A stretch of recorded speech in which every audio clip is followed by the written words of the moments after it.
Thank you so much for coming. I hope நீங்கள் enjoy பண்ணியிருப்பீங்கன்னு நினைக்கிறேன். ஆக்சுவலாக it's been a labour of love. 15 வருஷமாக இந்த கதையை யோசிச்சு finally it's come out. I am exhausted. So அதனால் என்னோட எனர்ஜி லெவல் கொஞ்சம் கம்மியாக இருக்கும். But I hope you all enjoyed. Thank you.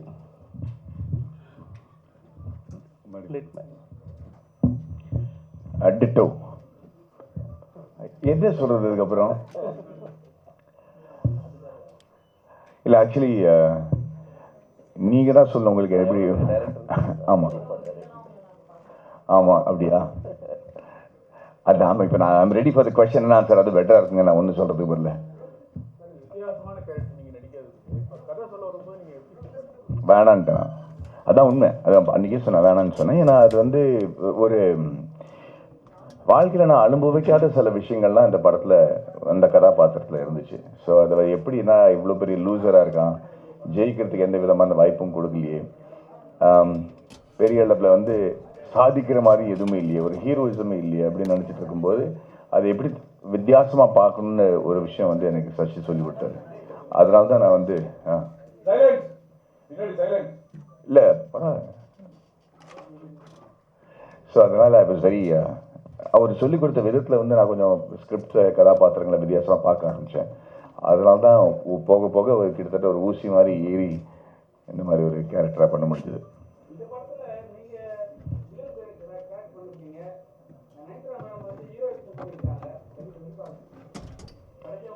இந்த படத்தில் கதையே அதுதானே, யார் ஹீரோ யார் வில்லன், நீங்கள் எடுக்கிற முடிவு, சுயநல சந்தர்ப்பம் எல்லாத்துலேயும் வந்து நீங்கள் எப்படி டெசிஷன் எடுக்கிறீங்க அதுதான் முடிவு பண்ணுது. ஒருத்தருக்கு ஹீரோவாக இருக்கிறவங்க ஒருத்தருக்கு வில்லனாக இருப்பாங்க. அதே சமயத்தில் ஒருத்தருக்கு வில்லனாக இருக்கிறவங்க சில பேருக்கு நல்லவராக தெரிவாங்க.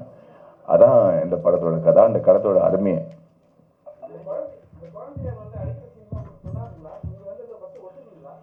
முதல்ல அந்த கதையை ஒத்துக்கலன்னு சொன்னேன்ல, அதுக்கப்புறம் அந்த கதாபாத்திரம் மாறும்போது அவங்க வந்து எப்படி ஜஸ்ட் வந்து ஒரு பொம்பளை அறிஞ்சே பல வருஷம் ஆச்சு படத்துலையே, எவ்வளோ கதைக்கு வந்து பொருத்தமாக இருந்தாலும். பட் அது வந்து எப்படி பண்ணணும்னு கன்வின்ஸ் பண்ணதுனால தான் என்னால் அதை பண்ண முடிஞ்சது. ஏன்னா அதில் வந்து ஐ திங்க் அது நியாயமாக சூட் ஆச்சு இந்த கதைக்கு.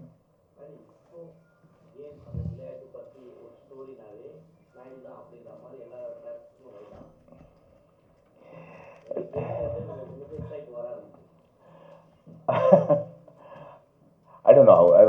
நான் ஏற்கனவே ஒரு 14 வருஷத்தை 4 படம் தான் சார் பண்ணியிருக்கேன். அதனால் அது எதை வச்சு முடிவு பண்ணுறாங்கன்னு எனக்கு தெரில. But I'm happy. என்னை பற்றி யோசிச்சாலே பெரிய விஷயம் எனக்கு. நல்லது. ஒரு நிமிஷங்க.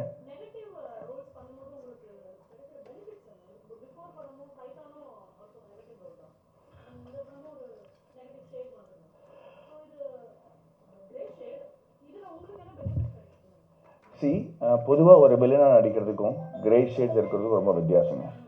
ஏன்னா பொதுவாக ஒரு வில்லனா வந்து நான் செய்கிற செயல்லாம் தப்பான செயல், நான் வந்து நகை கடிச்சு அடிக்கிறது, தேவையில்லாத நெகட்டிவ் திங்ஸ் சொசைட்டியில் பண்ணுறது வந்து ஒரு villain.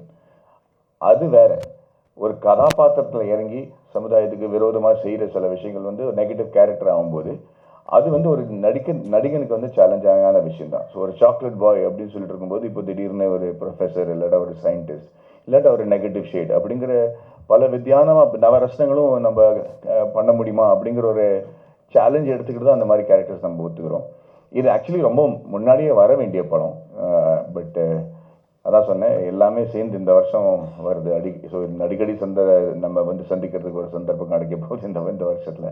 But again it's not நான் நெகட்டிவாக பண்ணணும், இல்லை நான் ஹீரோவாக நடிக்கணும், அது மாதிரி இல்லை. ஒரு கதை நம்ம கேட்டோன்னா உடனே இந்த கதையை சொன்னால் நல்லாயிருக்கும், நான் சொன்னால் நல்லாயிருக்கும் அப்படிங்கிற ஒரு ஃபீலிங் வரதுனால தான் நம்ம ஒத்துக்கிறோம். சில சமயம் இட்ஸ் நெகட்டிவ் சைட், சில சமயம் இட்ஸ் சயின்டிஸ்ட், சில சமயம் இட்ஸ் பயோபிக்.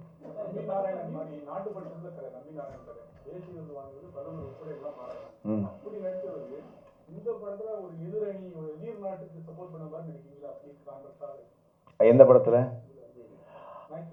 மேட்ச்? ஆமாம். தட்ஸ் த சேலஞ்ச் இல்லையா? அந்த மாதிரி ஆள் இதையும் பண்ண முடியுமா அப்படிங்கிறது கன்வின்சிங்காக இருக்கா இல்லையாங்கிறத நீங்கள் சொல்லணும். நான் பண்ண முடியும்னு நினச்சி தான் பண்ணேன். அண்ட் ஐ திங்க் ஒரு நடிகனை மட்டும் தான் பார்க்கணும். வேறு நான் வந்து I'm not a Guru, I'm just ஒரு ஆக்டர் இல்லையா? That's how I should be seen.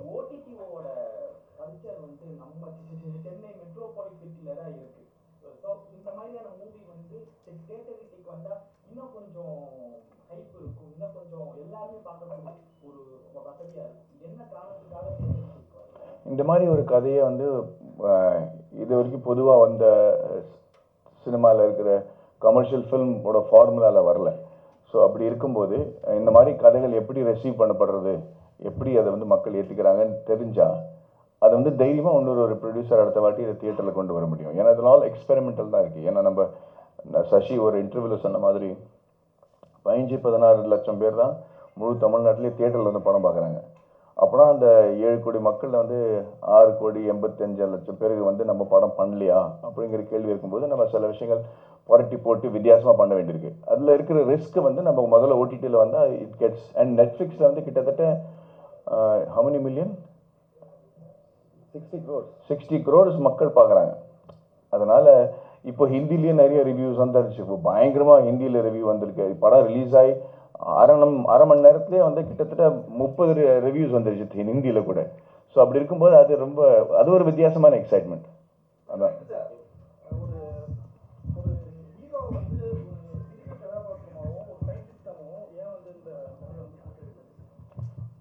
இந்த ப்ரீவியஸ் பேசன்ஸ்க்கு ஒரு கதையில் ஹீரோன்றது ரொம்ப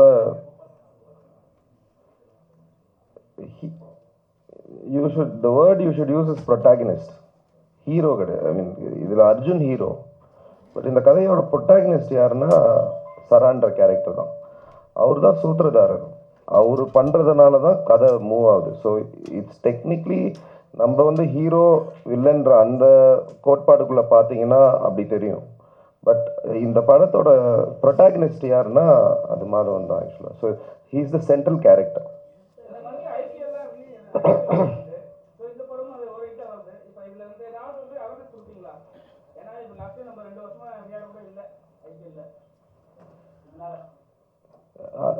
அது காம்ப்ளெக்ஸ் கொஸ்டின். இதனால இது எஃபெக்ட் ஆகுமா, அதனால இது எஃபெக்ட் ஆகுமான்னு தெரியாது. ஆனால் பட் ஜென்ரலாக கிரிக்கெட் எனக்கு கிரிக்கெட் வரையும் அந்த கிரிக்கெட் கான்வர்சேஷன் இருக்குது.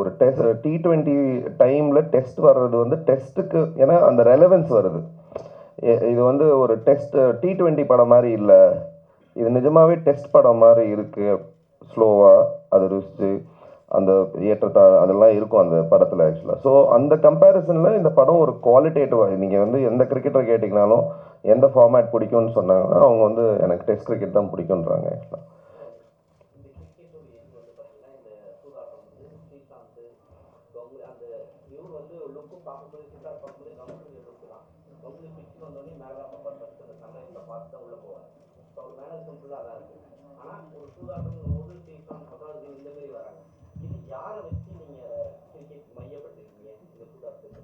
இல்லை ஆக்சுவலாக படத்தில் சூதாட்டம்ன்றது வந்து ஒரு பெரிஃபரல் ஐடியா தான். அது வந்து சென்ட்ரல் ஐடியாவோ அது எப்படி நடக்குது, யார் இதில் இன்வால்வ்டுன்றது ஐடியா கிடையாது. அது அவங்கனால ஒரு கிரிக்கெட்டருக்கு ஒரு டெஸ்ட் வருது. அந்த டெஸ்ட்டில் அவர் வந்து அந்த அந்த எடை போடணும். அவர் பையன் முக்கியமா இல்லை அந்த கேம் முக்கியமான்ற ஒரு டெஸ்ட் வருது. ஸோ அது வந்து ஒரு ஸ்டார்டிங் பாயிண்ட்டை தவிர அது படத்தோட சென்ட்ரல் ஐடியாவே கிடையாது ஆக்சுவலாக. அண்ட் இந்த கிரிக்கெட்டர் வந்து ஆக்சுவலாக இந்த க்ளோஸாக கவனிச்சிங்கன்னா இந்தியாவில் விளையாடின நிறைய கிரிக்கெட்டர்ஸோட ரெஃபரன்ஸ் வரும். அவரோட குரு சச்சின் தெண்டுல்கரோட குரு சொல்லியிருப்பாரு, விளையாடின எந்த மேட்சும் பார்க்கவே மாட்டாங்க, ஒன்றும் தப்பான ஆல் த பேட் திங்ஸ் மட்டும் நோட் பண்ணியிருப்பாங்க. அந்த ரெஃபரன்ஸ் வந்து சச்சின் கிட்டேருந்து வந்தது. விவிஎஸ் லக்ஷ்மன் வந்து அவர் ஹைதராபாத்தில் விளையாடுறதுக்கு முன்னாடி ப்ரீவியஸ் நைட் சொன்னாங்க நீங்கள் டெஸ்ட் கிரிக்கெட்டில் ரிட்டையர் ஆகிடணும்னு. ஸோ அந்த மாதிரி படத்தில் எல்லா கிரிக்கெட்டர்ஸ்க்கு நடந்த சின்ன விஷயங்கள் வந்து ஒரு இன்ஸ்பிரேஷனாக வந்து ஒரு கிரிக்கெட்டரை ரெப்ரசென்ட் பண்ணமே தவிர ஒருத்தர்ன்றது கிடையாது. மற்றதெல்லாம் முக்கியம் இல்லையா? Okay okay.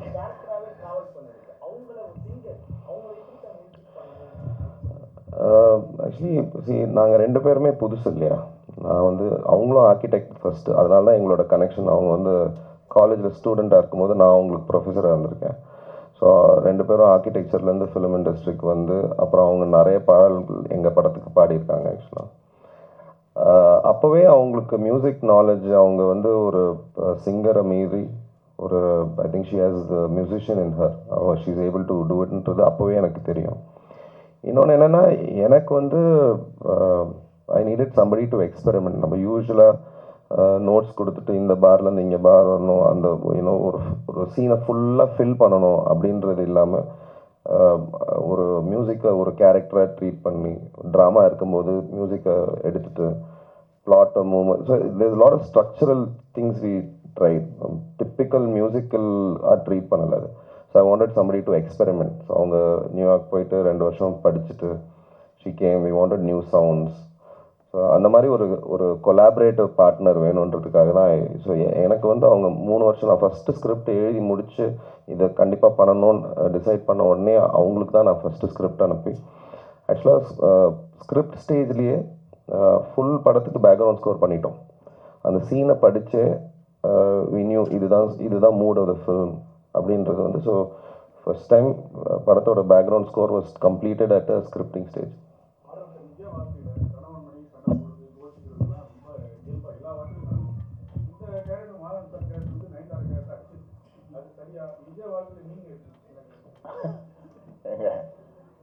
என் உயிருக்கே ஆபத்தாயிரும் இப்போ நான் இல்லையா. என் வீட்டிலலாம் கையை யாருமே தூக்கி அடிச்சது கிடையாது. அது நம்ம கலாச்சாரம் கிடையாது. இந்த இந்த இந்த படத்தில் வந்து அவன் அடிக்கும்போதே தன்னோட மனசாட்சியை தன்னோட தூர போக வச்சுட்டான் அப்படிங்கிறத நம்ம ரொம்ப அழகாக காட்டியிருப்பார். இன்னும் காளி வெங்கட்டோட கதாபாத்திரம் என்னோட மனசாட்சியாக தான் இருக்க போகுது. ஸோ அதை வந்து தூரம் போக போக நான் ஒரு மிருகமாக மாறுறேங்கிறது தான். அதனால் அவன் வந்து ஒரு நெகட்டிவ் கேரக்டராக மாறும்போது அதுக்கப்புறம் நல்லது என்ன கெட்டது என்ன கலாச்சாரம் என்ன அப்படிங்கிறத நம்ம பார்க்கறது இல்லை. அதனால தான் அந்த மாதிரி கை நீட் எடுத்துருக்கோம். நம்ம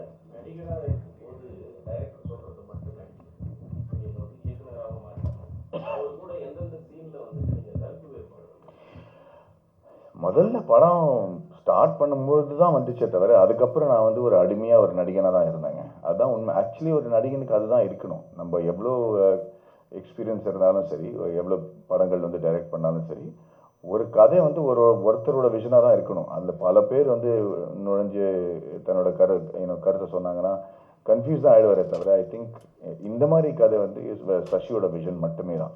ஸோ அதில் வந்து எந்த விதமான டிஸ்பென்ஸோ ஆர்குமெண்ட்டோ வந்தது கிடையாது. அது இவர் என்ன நினைக்கிறாரு அதை நான் எப்படி பண்ணும் அப்படிங்கிறதா சேலஞ்ச் எனக்கு இருந்துச்சு.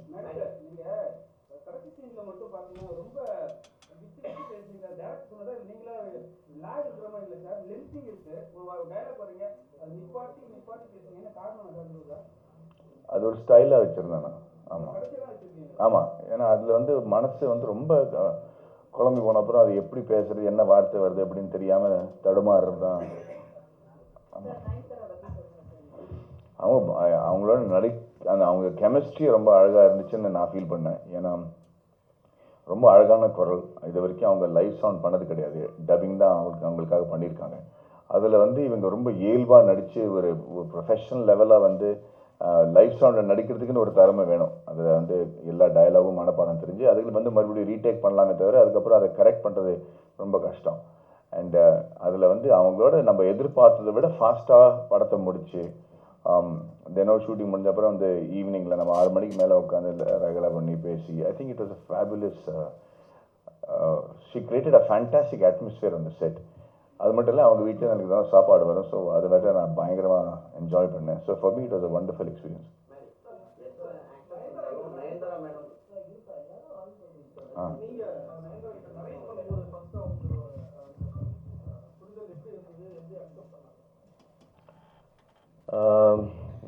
சம்டைம்ஸ் வந்து ஒரு character has to meet the actor. அந்த கேரக்டரோட மனநிலையும் அந்த ஆக்டரோட மனநிலையும் மேட்ச் ஆச்சுன்னா அதோட பெட்டர் இது கிடையாது. ஏன்னா she was in a state, she was trying to have a family. நான் அந்த டைமில் பண்ணும்போது what it is to be a mother, ஒரு அந்த ஸ்பேஸில் இருந்தாங்க. ஸோ அது நேச்சுரலாகவே அந்த மைண்ட் அவங்களுக்கு இருந்துச்சு தட் அதை எப்படி புரிஞ்சுக்கணும் என்ன பண்ணுறதுன்னு. ஸோ நிறைய ஹர் இன்வால்மெண்ட் வாஸ் லாட்ஸ். யூஸ்வலாக அவங்க ஸ்டாராக தான் மோஸ்ட் ஆஃப் த ப்ராஜெக்ட்ஸில் ஷி கம்ஸ் இன். பட் இது வந்து வெரி கிளியர்லி வி செட் வந்து you need to come as an actor. அது ஃபுல் ப்ரிப்பரேஷனோட வருவாங்க. ஷி வாஸ் ஏபிள் டு, அதான் more than anything else வந்து அது வந்து ஒரு நம்ம கிரியேட் பண்ணது ஒரு க்ளவ் தான், கை அவங்களுது. அதை கரெக்டாக வந்து அவங்க ஃபிட் பண்ணிக்கணும் இல்லையா. அதோட ப்ரிப்பரேஷன் வாஸ் எக்ஸலண்ட்.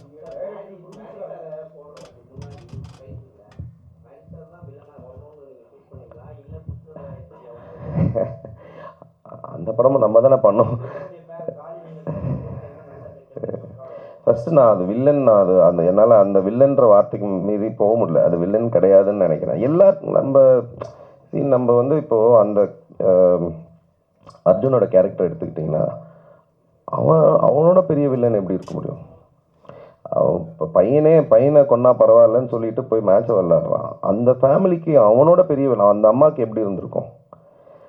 அது வந்து நம்ம வந்து அது பெர்ஸ்பெக்டிவ் தானே தவிர ஒரு சுச்சுவேஷனில் ஒருத்தன் வில்லன், ஒருத்தன் இது அவன் சூஸ் பண்ணுற டிசிஷன்னால தான் மாறுறான். மாதவனோட கேரக்டர் நீங்கள் க்ளோஸாக நோட் பண்ணிங்கன்னா அது மிஸ் ஆகும். பட் லாஸ்ட்டில் வந்து இதுவரையும் ப்ராஜெக்ட் தான் முக்கியம்னு போயிட்டே இருக்கிறவர் லாஸ்ட்டில் பொண்டாட்டிக்கு ப்ராப்ளம் வரும்போது உனக்கு தேவை நான் தான், நீ இங்கே வான்னு சொல்லிட்டு ஹீ சேவ்ஸ் ஹர். அப்போ ஹீரோ தானே. என் பொண்டாட்டி பரவாயில்லண்ணா. இப்போ குழந்தைய வந்து அந்த கதறலில் தான் இருக்கானே தவிர அவன் ஒன்றும் பண்ணலையே அந்த குழந்தைய. So he saved her. அவங்க பின்னாடி போகிற இது வந்து ஹீ சேவ்ஸ் ஹர். ஸோ அந்த நிலைமையில கூட சரி இதையோ நான் தப்பு பண்ணிட்டேன், என் பொண்டாட்டி தான் எனக்கு முக்கியம் அப்படின்னு சொல்லி ஒரு டிசிஷன் எடுக்கிறது ஹீரோ தானே.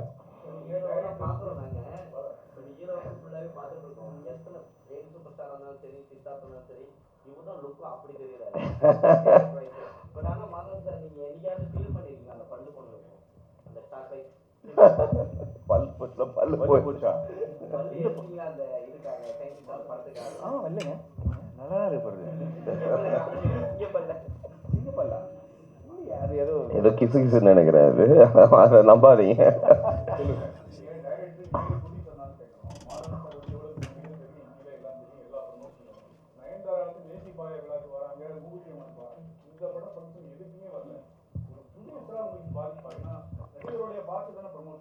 அது ப்ரொடியூசராக வந்து இட்ஸ் ஒன்லி ப்ரிப்பரேஷன். அவங்க வந்து வெரி கிளியர்லி சைன் பண்ண அன்னைக்கு கான்ட்ராக்டில் இருக்குது that she will not be involve in any promotion. So நான் எதிர்பார்ப்பு தானே, நான் எதிர்பார்ப்பு அவங்க சாட்டிஸ்ஃபை பண்ணுறாங்களான்றதே தவிர if every thing is spoken, இதுதான் என்னோட டேர்ம்ஸ் இதுதான் இருக்குன்னா வென் அவங்க வந்து அதை கரெக்டாக மெயின்டைன் பண்ணாங்க.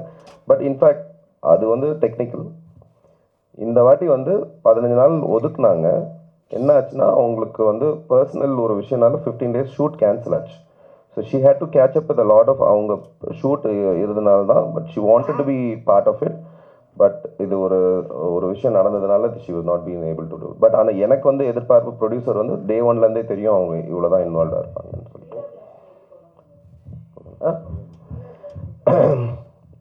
படத்தில் அந்த ஒரு சீன் பார்த்துருப்பீங்க. அந்த சீன் எழுதும் போதே வந்து அது எப்படி எழுதியிருந்தேன்னா ஒரு கேரக்டர் வந்து அவங்களுக்கே ஒரு பட்டாசு மாதிரி அவங்களே திரி வச்சுக்கணும். அவங்களே ஒரு ஸ்டேஜாக அந்த கேரக்டர் பில்ட் பண்ணி ஃபைனலாக வெடிக்கணும். அந்த கைண்ட் ஆஃப் கேலிபர் எங்கே அந்த எழுதும் போதே அந்த சீன் எழுதும்போது ஐ செட் அது சிங்கிள் டேக். ஆக்சுவலாக அவங்க அந்த 4 நிமிஷம் அவங்க வந்து ஸ்டார்டிங்லேருந்து கட் பண்ணியிருப்போமே தவிர பட் அவங்க சிங்கிள் டேக்கில் அவன் அடிக்கிற வரையும் அது சிங்கிள் டேக். அது ஆக்சுவலாக கீழே உழற வரையும் சிங்கிள் டேக்.